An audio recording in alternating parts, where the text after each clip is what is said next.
नमस्कार, आप देख रहे हैं खबर उत्तर प्रदेश। मैं हूं आपके साथ तन्वी। रुक करते हैं खबरों का, लेकिन उससे पहले एक नजर डालते हैं इस वक्त की हेडलाइंस पर। गोरखपुर में आज भाजपा की एकता यात्रा में शामिल होंगे सीएम योगी। शहर में बदला रहेगा यातायात। महाराष्ट्र के आरोप में समाज कल्याण विभाग के 4 अधिकारी बर्खास्त। उत्तर प्रदेश लोक सेवा आयोग ने भी बर्खास्तगी को दी मंजूरी।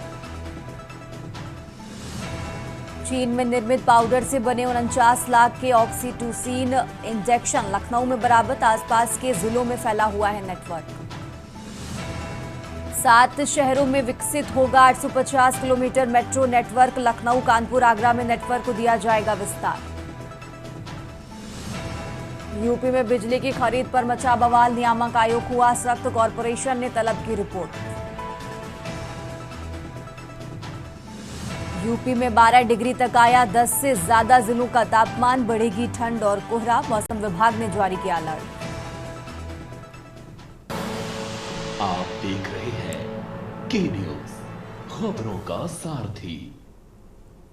और चलिए अब रुक करते हैं खबरों का और शुरुआत करते हैं लखनऊ की खबर से। लखनऊ से खबर आपको बता रहे हैं, राष्ट्रीय जनजाति भागीदारी दिवस को लेकर प्रेस वार्ता।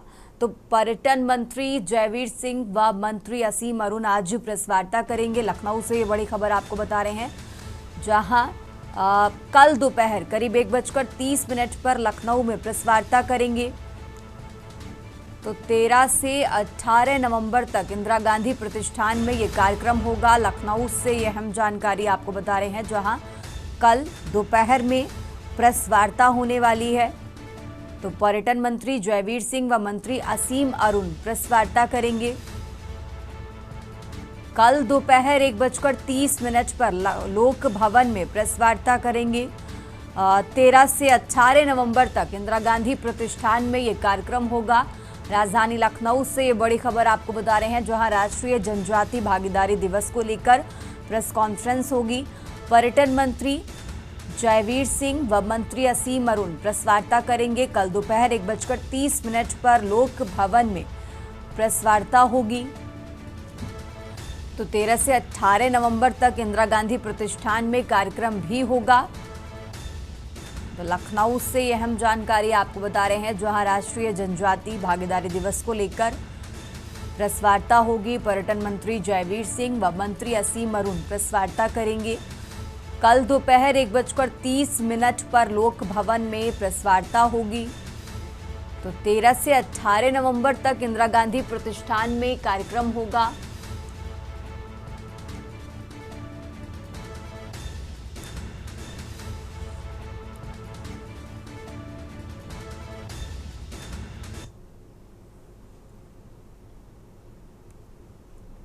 आगे बढ़ते हैं खबरों में। खबर लखनऊ से है, जहां उत्तर प्रदेश के मुख्यमंत्री योगी आदित्यनाथ सरकार ने भ्रष्टाचार के मामलों में एक और सख्त कदम उठाया है।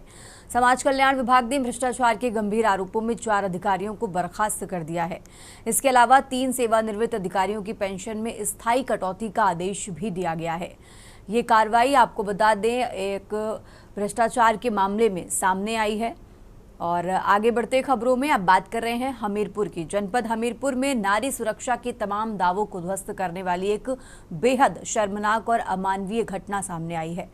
जिले के जलालपुर थाना क्षेत्र के भैड़ी गांव में 3 दरिंदों ने एक नाबालिग लड़की के साथ विभत्स सामूहिक दुष्कर्म किया और हैवानियत की हदें पार करते हुए पीड़िता को बैटरी का तेजाब पिलाने का भी गंभीर आरोप है।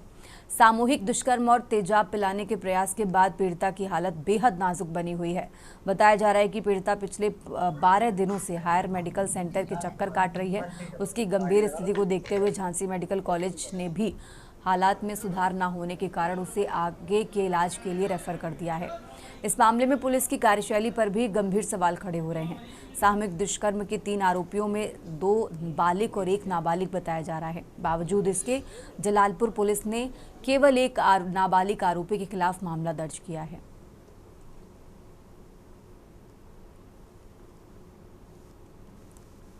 28 तारीख की सर घटना है।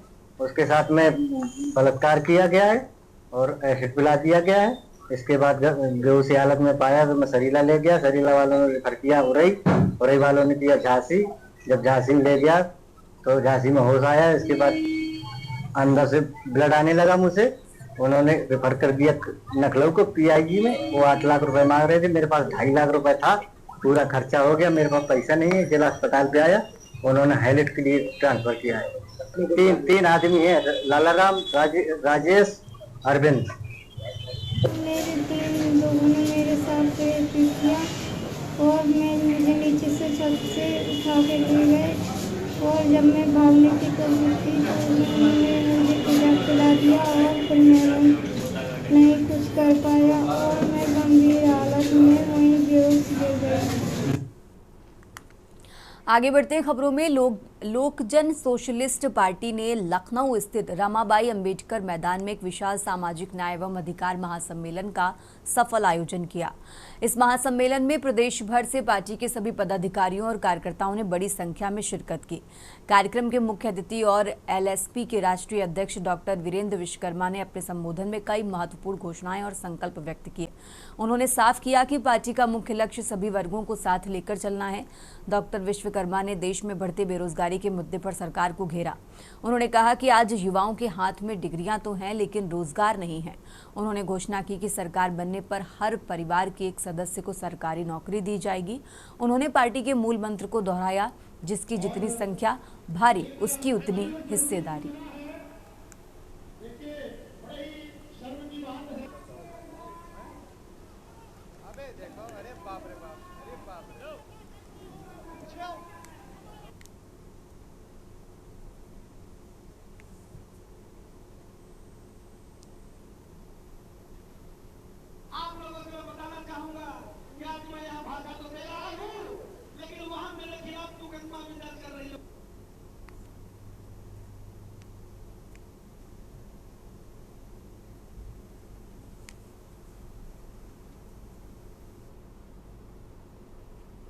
आगे बढ़ते खबरों में। मुख्यमंत्री योगी आदित्यनाथ ने कुशीनगर का दौरा किया। इस दौरान उन्होंने बौद्ध भिक्षु संघ के दिवंगत अध्यक्ष भदंत ज्ञानेश्वर को श्रद्धांजलि अर्पित की। साथ ही निर्माणाधीन कृषि विश्वविद्यालय की प्रगति का भी जायजा लिया। मुख्यमंत्री योगी आदित्यनाथ सीधे म्यांमार मंदिर पहुंचे, जहां उन्होंने हाल ही में दिवंगत हुए कुशीनगर बौद्ध भिक्षु संघ के अध्यक्ष भदंत ज्ञानेश्वर को श्रद्धा सुमन अर्पित किए। बौद्ध परंपरा के अनुसार सीएम ने दिवंगत भदंत ज्ञानेश्वर को चीवर भिक्षु वस्त्र चढ़ाया और वहां मौजूद अन्य बौद्ध भिक्षुओं से मुलाकात भी की। इस भावपूर्ण अवसर पर म्यांमार सरकार के प्रतिनिधि डॉक्टर यानी शशरा सितगु भी मौजूद रहे।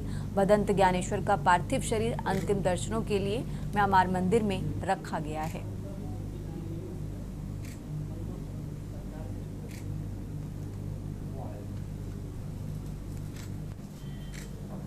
आज यहाँ पे कुशीनगर में महात्मा बुद्ध के नाम पर कृषि विश्वविद्यालय, यह हमारी सरकार ने स्वीकृत किया है और कृषि विश्वविद्यालय की प्रगति निर्माण कार्य की ही समीक्षा और निरीक्षण करने के लिए मैं आज यहाँ पर आया हूँ। निर्माण कार्य तेजी के साथ आगे चल रहा है। हमारा प्रयास है कि अगले सत्र में यहाँ पर कृषि विश्वविद्यालय का पठन पाठन का कार्यक्रम प्रारंभ हो जाए। अक्टूबर 26 तक इन्होंने बिल्डिंग देने के लिए कार्यदायी संस्था और कॉन्ट्रैक्टर ने कहा है। और अब खबर कानपुर से है, जहां कानपुर समाजवादी पार्टी की मजदूर सभा ग्रामीण इकाई की अहम बैठक संपन्न हुई। बैठक में कार्यकर्ताओं ने एकजुट होकर सरकार की नीतियों पर सवाल उठाए। खासतौर पर ईवीएम और वोटिंग प्रक्रिया में आ रहे नए नियमों को लेकर नाराजगी भी जताई है। उन्होंने कहा कि हम सब समाजवादी विचारधारा के लोग हैं, हम किसी भी कीमत पर लोकतंत्र को कमजोर नहीं होने देंगे।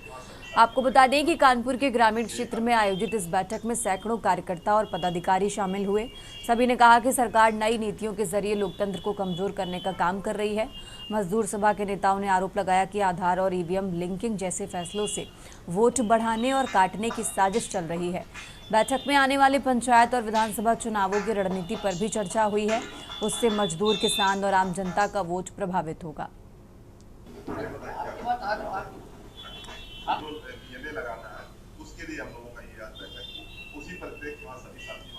हमारी पार्टी की जो समाजवादी पार्टी की मजदूर सभा की ग्रामीण बैठक थी और उसी परिप्रेक्ष्य में हम सब लोग एकत्रित हुए हैं। जो सरकार के नियम आए हुए हैं ACR के माध्यम से कि वोट बढ़ाना, काटना, या जो भी वोटों के लिए हमारे BLO के साथ BLA, हर बूथ पे हमारे BLA उपलब्ध होंगे, उसके लिए हम लोगों की बैठक थी। उसी परिप्रेक्ष्य में आज हमारे जिलाध्यक्ष ओमकार यादव जी, मजदूर सभा के, और जो सम्मानित पदाधिकारी हैं, सबके साथ ये संकल्प लिया गया है कि हम लोग हर वो काम, हर वो स्थिति अपनाएंगे जैसे भी हमारी पार्टी जीतते और हमारा वोटर सुरक्षित रहे। और अब खबर कानपुर से है, जहां कानपुर के रावतपुर क्षेत्र में प्रेम प्रसंग के चलते युवक की बेरहमी से हत्या कर दी गई। गोपाला टावर चौराहे पर बाइक सवार करीब आधा दर्जन युवकों ने लाठी डंडों से हमला कर युवक को मौत के घाट उतार दिया। घटना रात की है। आपको बता दें, मृतक की पहचान गोपाला टावर निवासी लकी के रूप में हुई है, जो दादानगर की फैक्ट्री में काम करता था। बताया गया कि लकी देर रात चौराहे के पास मोबाइल पर बात कर रहा था, तभी बाइक सवार युवक वहां पहुंचे और अचानक लाठी डंडों से हमला कर दिया। गंभीर रूप से घायल लकी को कार्डियोलॉजी अस्पताल में भर्ती कराया गया, जहां डॉक्टरों ने उसे मृत घोषित किया है।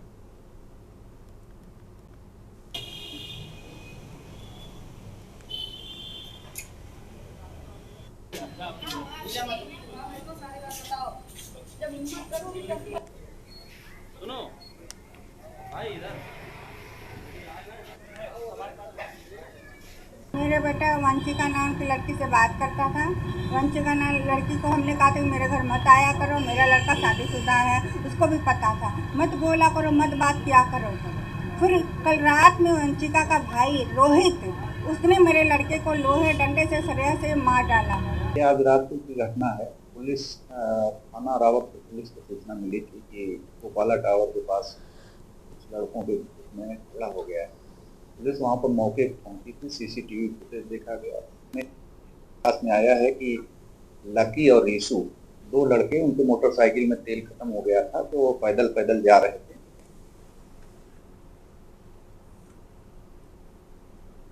आगे बढ़ते खबरों में, खबर कानपुर से है, जहां किन्नरों को पूरा सम्मान मिले, समाज में उनको भी वरीयता मिले, इसी को लेकर किन्नर समाज ने गौरव यात्रा निकाली, जिसमें कानपुर समेत आसपास के जिलों से सैकड़ों किन्नर शामिल हुए।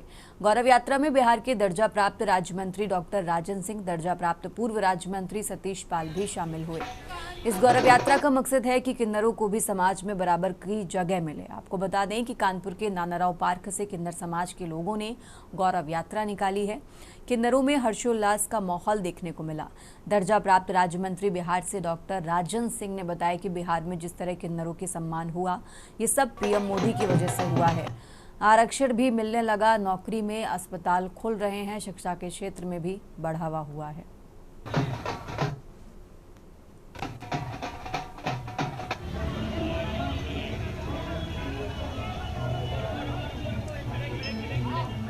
सलमा किन्नर समुदाय के राष्ट्रीय अध्यक्ष मैं वाराणसी से हूँ। आज मैं उत्तर प्रदेश के जिले कानपुर में आई हूँ। नानाराव पार्क में एक यूथ कम्युनिटी की एक गौरव यात्रा निकल रही है अनुज जी के नेतृत्व में। कम से कम इसमें 1000 लोग इसमें पार्टिसिपेट करेंगे, आएंगे, अपने हक अपने अधिकार के बारे में बात करेंगे, यहाँ के पब्लिक को बताएंगे कि हम ट्रांसजेंडर हैं, हम गे हैं। रैली का उद्देश्य यही है कि सरकार को बता पाए और ये पब्लिक को बता पाए कि हम किसी से अलग नहीं है, हम एक भेद और हमारे साथ ना करें, हमें एक सोसाइटी मुक्त धारा में जोड़े, एक सरकारी मुक्त धारा में जोड़कर हमारा सम्मान करें, हमको आगे बढ़ाएं। आज कानपुर में ग्रुप प्राइड करके एक रैली निकाली जा रही है, जहां उत्तर प्रदेश के कई किन्नर समाज के लोग आज इकट्ठा हुए हैं। वहीं प्योर समाज के इकट्ठा होने के बाद कानपुर में एक भव्य रैली निकाली जा रही है। हमारे साथ डॉक्टर राजन सिंह आए हैं, जानते हैं इस रैली का क्या उद्देश्य है और रैली कहां से कहां तक निकाली जाती है। इस रैली का मेन उद्देश्य क्या है? इसका उद्देश्य आज देख रहे हैं, जो ये हजारों लोग सड़कों पर हैं, ये अपनी पहचान को लेकर सड़कों पर है। आज उनको एक सोच, एक उनकी उम्मीद का जलसा है। ईद दिवाली जैसा मन है पूरा कानपुर में, क्योंकि आज लोगों के लिए गर्व का क्षण है और ये गर्व का क्षण उनको आदरणीय प्रधानमंत्री नरेंद्र मोदी जी ने जो ट्रांसजेंडर प्रोटेक्शन एक्ट पास करने के बाद दिया। आज बिहार में मुझको राज्य मंत्री बनाया, आज हमारे यहाँ पे दरोगा बने, उत्तर प्रदेश में लोगों को नौकरियां मिल रही है। जिस ट्रांसजेंडर समुदाय से सदैव कांग्रेस की सरकार और पिछली सरकारों ने घृणा किया, आज उनको सम्मान मिल रहा है, उसी का जश्न है। आज ये तीसरा साल है जब ये यात्रा मनाई जा रही है और ये लोग लगभग कितने लोग इकट्ठा हुए, कितना समाज के लोग? करीब करीब यहाँ पर हजारों हजार की संख्या में लोग हैं। आप देख सकते हैं कि हजारों हजार के लोग संख्या में, और ये एक उम्मीद के साथ जुड़े हैं कि अब आने वाले दिनों में उत्तर प्रदेश और बिहार में भी ट्रांसजेंडर समुदाय से विधायक और सांसद होंगे। सर, लगातार बिहार में चुनाव है, दूसरे चरण में चुनाव चल रहा है, लेकिन आप क्या कहेंगे? कांग्रेस ने हमारा अधिकार छीना, हमारी पहचान छीनी थी, इसीलिए उन्हें किन्नर समुदाय की बददुआ लगी और कांग्रेस एकदम खत्म हो गई। लालू राज में किसी किन्नर को नौकरी नहीं मिली, तो इसीलिए उनको बददुआ लगी किन्नर समुदाय की, और आज लालू जी का बेटा मुख्यमंत्री पद के लिए तरस रहा है। लेकिन नीतीश जी की सरकार में जब किन्नर दरोगा बन गया, किन्नर मंत्री बना, किन्नर बोर्ड बना, तो किन्नरों का 100% आशीर्वाद एनडीए सरकार के साथ है। आने वाले दिनों में आप देखिएगा। लगातार अमित शाह कह रहे हैं कि 130 सीट पटना और बिहार से निकालेंगे, क्या लगता है? बिल्कुल, एनडीए इस बार 200 पार हो रही है, और क्योंकि पूर्ण रूप से इस बार एक एक वर्ग और जाति का समर्थन एनडीए सरकार की तरफ। हमारे साथी ये थे डॉक्टर राजन जी, उन्होंने बताया कि किन्नर समाज की एक भव्य रैली कानपुर से निकाली जा रही है, जो उनकी मांगों को लेकर लोग एक इकट्ठा हुए हैं उत्तर प्रदेश से, और कहीं ना कहीं ये एक उद्देश्य है, और कहीं ना कहीं किन्नरों को आगे बढ़ाने के लिए एक उद्देश्य से रैली निकाली जा रही है। कानपुर से के न्यूज़ से मोहित पांडे, कानपुर। और अब खबर अमरोहा से है, जहां खुशियों पर टूटा गम का पहाड़। शादी की रस्मों के बीच दूल्हे की हार्ट अटैक से मौत हो गई। मातम में बदली महफिल। अमरोहा नगर के मोहल्ला नौगजा में उस वक्त खुशियों का माहौल मातम में बदल गया जब शादी की रस्मों के बीच दूल्हा परवेज आलम की अचानक हार्ट अटैक से मौत हो गई। परवेज की शादी साइमा के साथ हुई थी। बारात हंसी खुशी के माहौल में लौटने के बाद घर पर चल रही थी शादी की रस्में, तभी अचानक दूल्हे की तबीयत बिगड़ गई। आनंद फानन में परिजन उसे निजी अस्पताल ले गए, जहां डॉक्टरों ने परवेज को मृत घोषित कर दिया है। नवविवाहित दुल्हन साइमा के सामने दूल्हे की मौत से पूरे परिवार में कोहराम मच गया। जहां कुछ देर पहले तक घर में गीत संगीत और हंसी ठिठोली गूंज रही थी, वहीं अब चीख पुकार और आंसुओं से सन्नाटा पसर गया।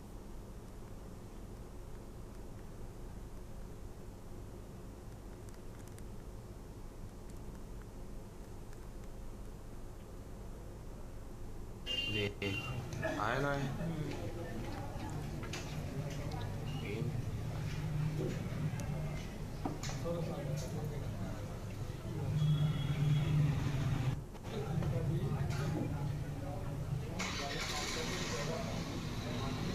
आगे बढ़ते हैं खबरों में। उत्तर प्रदेश के पूर्व उप मुख्यमंत्री डॉक्टर दिनेश शर्मा ने अलीगढ़ में भारतीय जनता पार्टी के आत्मनिर्भर कार्यक्रम के अंतर्गत आयोजित एक विशाल स्वदेशी अभियान प्रबुद्ध सम्मेलन को संबोधित किया। उन्होंने पीएम मोदी के नेतृत्व में विकसित भारत की यात्रा में उत्तर प्रदेश के महत्वपूर्ण योगदान पर बल दिया और प्रदेश को $1 ट्रिलियन इकोनॉमी बनाने के संकल्प को भी दोहराया।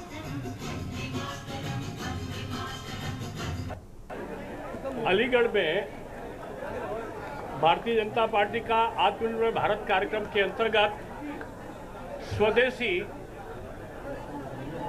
अभियान के अंतर्गत एक विशाल प्रबुद्ध सम्मेलन, जिसमें समाज के विभिन्न वर्ग यहां पर आए थे, उनके बीच में कार्यक्रम था। और निश्चित रूप में भारत जिस तेजी के साथ आज मोदी जी के नेतृत्व में भारतीय जनता पार्टी की एनडीए सरकार के अंतर्गत बढ़ रहा है, विकसित भारत की जो यात्रा है वो हमारे उत्तर प्रदेश से होकर जाएगी। और अब खबर कानपुर से है, जहां काल भैरव मंदिर में 12 नवंबर को काल भैरव जन्मोत्सव मनाया जाएगा। मंदिर समिति ने इसकी जोर शोर से तैयारियां शुरू कर दी हैं। इस साल श्रद्धालु अश्लेषा और मघा नक्षत्र में काशी के कोतवाल का पूजन अर्चन कर दाल भाटी और चूरमे का भोग लगाएंगे। जन्मोत्सव की तैयारियों के तहत मंदिर को फूलों और रंग बिरंगी लाइटों से सजाया जा रहा है। जन्मोत्सव की तैयारियों को लेकर पंडित विकास शुक्ला ने बताया कि काल भैरव मंदिर में बाबा के अलग अलग स्वरूपों की पूजा की जाती है। इस साल मार्गशीर्ष मास की कृष्ण पक्ष अष्टमी तिथि को ब्रह्म योग में जन्मोत्सव आयोजित हो रहा है। ये दोनों योग ज्योतिष में शुभ बताए जा गए।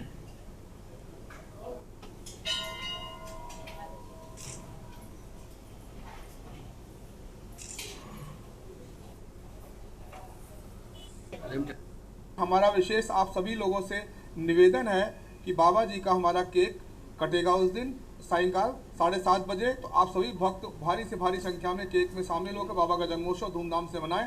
अपने बच्चों का जन्मदिन मनाते हैं, और जो बच्चे जिनकी कृपा से हमारे बच्चे पल बढ़ रहे हैं उनका जन्मदिन है। तो सभी से मेरी विनम्र प्रार्थना है कि सभी लोग बाबा के जन्मदिन में आज उस समय आएँ और आकर अपना सहयोग प्रदान करें। जय श्री बाबा।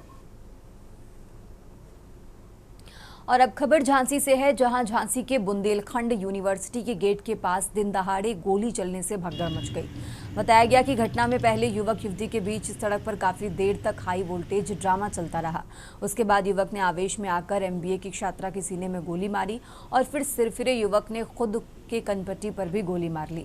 मौके पर पहुंची पुलिस ने दोनों को झांसी के मेडिकल कॉलेज में भर्ती कराया, जहां इलाज के दौरान युवक की मौत हो गई है। छात्रा का इलाज किया जा रहा है, जहां उसकी हालत नाजुक बनी हुई है। मौके पर भारी पुलिस बल तैनात किया गया। गोलीकांड को अंजाम देने वाला युवक भी ललितपुर जिले का रहने वाला है। पुलिस ने छात्रा के परिवार को सूचना दे दी है। इधर घटना की सूचना पर पुलिस के अधिकारी भी मौके पर पहुंचे हैं और जांच पड़ताल की जा रही है।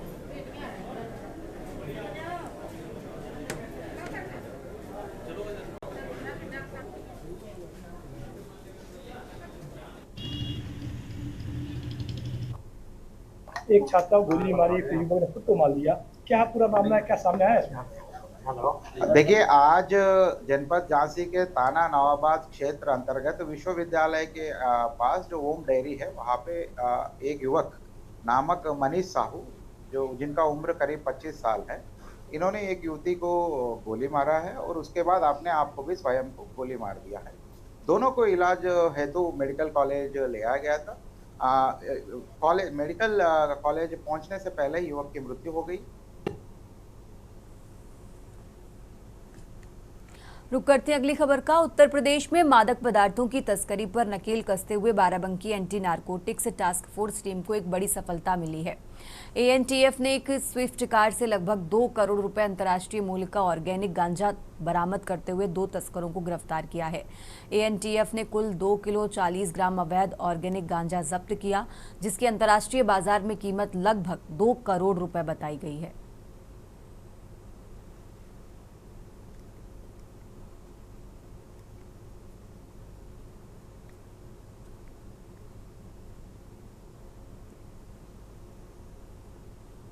और अब खबर अमरोहा से है, जहां अमरोहा में एक दर्दनाक हादसे ने सभी को झकझोर दिया है। नौगावा सादात के एक मोहल्ले में गुब्बारे में गैस भरते समय सिलेंडर में अचानक धमाका हो गया। इस भीषण विस्फोट में एक 5 साल के बच्चे अली रजान की मौके पर ही मौत हो गई है, जबकि 2 लोग गंभीर रूप से घायल हुए हैं। धमाका इतना तेज था कि आसपास के घरों की खिड़कियों के शीशे टूट गए और इलाके में अफरा तफरी मच गई।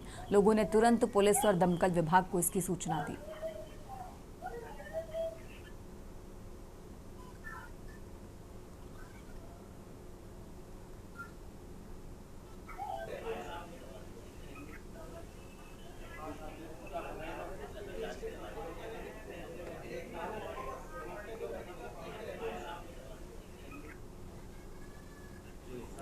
और अब खबर बाराबंकी से है, जहां कमरावा वेटलैंड में सर्दी का मौसम शुरू होने के साथ ही प्रवासी पक्षियों का आमद शुरू हो चुकी है। माना जा रहा है कि इस बार जल्द हुए मौसमी बदलाव ज्यादा प्रवासी पक्षियों को यहां प्रवास करने के लिए बाध्य करेगा। सात समुंदर पार से आने वाले पक्षियों का कलरव आसपास वातावरण को मनमोहक बना रहा है। इसलिए अभी से प्रवासी पक्षियों में रुचि रखने वाले वन्यजीव प्रेमियों को कमरावा पक्षी अपनी ओर आकर्षित करने लगे हैं। पक्षी प्रेमी यहां पहुंचकर न सिर्फ देर तक पक्षियों को मंत्रमुग्ध होकर निहार रहे हैं, बल्कि उनकी गतिविधियों के वीडियो भी बना रहे हैं।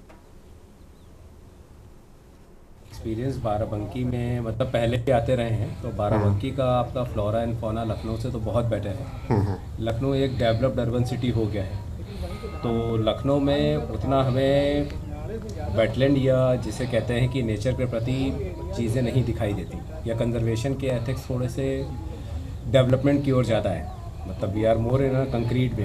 बाराबंकी अभी भी फार्मिंग फ्लोरा फौना को मेंटेन कर रहा है। रहेंगे लोग, आसपास के गांव वाले सब अवेयर होंगे कि ये पार्ट वेटलैंड का है, और वो भी थोड़ा सा जागरूक होंगे कि ये बर्ड्स हैं, माइग्रेटरी बर्ड्स हैं, सब उनको भी देखें। हम लोग से नॉलेज मिल जाती है कि ये सब बाहर की बर्ड्स आती हैं, इस समय आती हैं। जितना ये ज़्यादा आएंगे उतना टूरिज़्म बढ़ेगा।